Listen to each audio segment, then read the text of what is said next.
I think I found my new text message alert tone. Just there going, clue for pimps. Oh, it's fun to say, clue for pimps. All right, I'm gonna kill it if I keep doing it, so I'll only do it 2 more times. Clue for pimps, clue for pimps. All right. Your next comic coming to the stage, clue for pimps, is Jess Miles, everybody. Woo! Thanks. How's it going?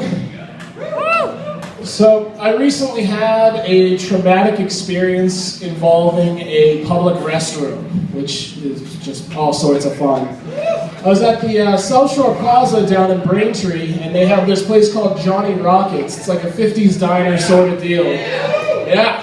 And they have a cheeseburger there that has chili on it and onion rings. And I was like, fuck yes, I want that. I have taste buds.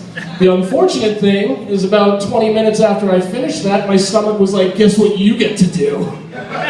So I decided I'm at a mall, I'm gonna shit in class. I went to Macy's, which is like a lower middle class Tiffany's. It's about as high as we can go on our pay grade.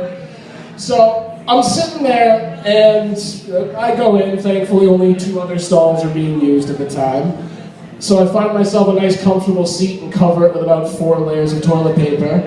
And as I'm sitting there, I start to hear a man in the stall next to me, doing an activity which sounds like someone enjoying a hot bowl of soup. And I'm like, you want to sit on the toilet and eat? Fine, win like a boss, way to go. I was fine with it till I heard a slightly taller voice admiring the way he was eating soup, just like, yeah. And I was like, that's a weird critique to make. Until I looked at the dividing wall, and written was tap foot for BJ. And now I just know, like, all sort of horror is just a 1.5 foot away from my face. So I think, how can I remedy this situation? And I am using a public restroom, so I'm using public restroom etiquette. It's not your house. You can't just kick the door in and fire out lunch. You just pace yourself. We're not animals. We live in a society. So that goes out the window, and we're just in this gross-off sort of standoff where I'm like, Johnny Rockets leaves now.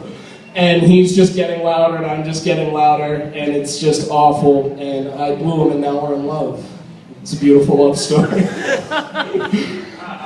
So I work in an office building, which is just about as fun as it sounds, and you get distracted easily. And with all the weird shit that's been going on in the news, I've been thinking a lot about office shootings, and I personally don't get it. I mean, these guys, they snap, they go through the front door, and they just go cubicle to cubicle, trying to eliminate their entire work. It makes no sense to me. You work in corporate America. Wait for a mandatory staff meeting and let a grenade roll out of your pocket. You get all the numbers at once, you can make it downstairs in time to play it off like, Tim lost his mind in that meeting. Karen made it? Can I see her?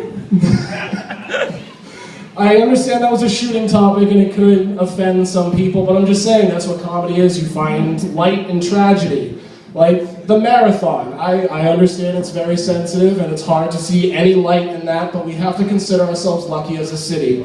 A bomb went off in the middle of like the highest attended event in our entire city, and only 3 casualties happened, which is good. Considering a couple of weeks later they had the AIDS run, and that would have been a different news report. They would have been like, there are 3 casualties for now.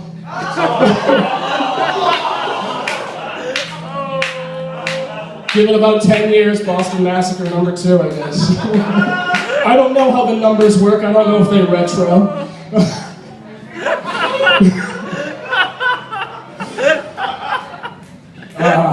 Alright, let me give you a little personal information about myself. I'm adopted, which has led me to harassing McDonald's on a daily basis, because they have a fun collection plate for adoption. They're like, do you want to donate $1 to adoption? I'm like, I am adopted. Can I get this $1 cheeseburger made of mystery meat for free, please? They're like, no, sir, we can't do that. I'm like, that's bullshit. Are you telling me if one of Jerry's kids comes waddling into a CVS, they're not going to hand him $1 for one of the shamrocks on the wall? But, yeah, that's how I feel.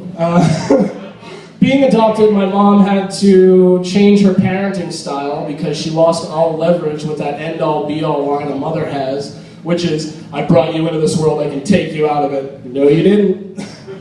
Her line instead was, "I will send you to a family that doesn't love you," and then sit me down and watch a Dateline NBC report on abuse.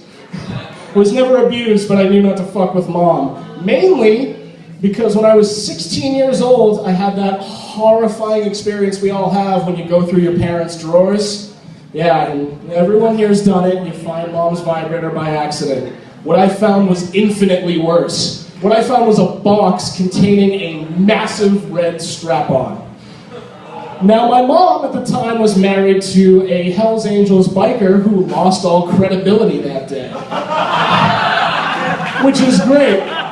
Hey, why don't you clean your room? Hey, doesn't a tiny blonde woman fuck you in the ass? I think my room's fine. Thank you very much. And then my mom would say, clean your room, and yes, you fuck a Hell's Angel. I'm cleaning my room. All right, thank you guys very much. You all very much, guys.